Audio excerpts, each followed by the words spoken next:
Magandang araw po sa ating lahat. Ngayon po ay Enero 8, Huwebes,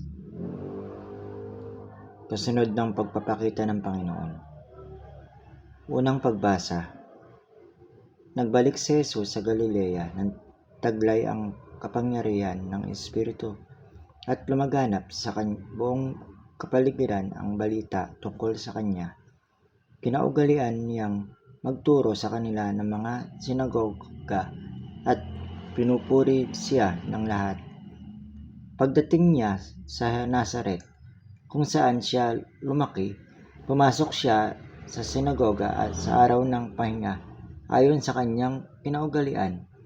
Tumindig siya para bumasa ng kasulatan at inabot sa kanya ang aklat ng propeta Isaias.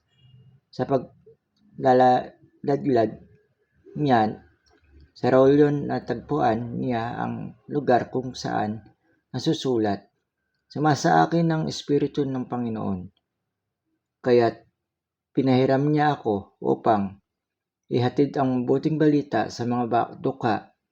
Sinugo niya ako upang ipahayag ang paglaya sa mga bilanggo, sa mga bulag, ang pagkapabawi ng paningin, upang bigyan ginhawa ang mga api at ipahayag ang taon ng kabutihan loob ng Panginoon." Binalot ni Jesus ang aklat, ibinigay ito sa tagapaglingkod at naupo, at nakatuon sa kanya ang mga mata ng lahat ng nasa sinagoga. Sinimulan niyang magsalita sa kanila, "Isinakatuparan ang kasulatan ito ngayon habang nakikinig kayo."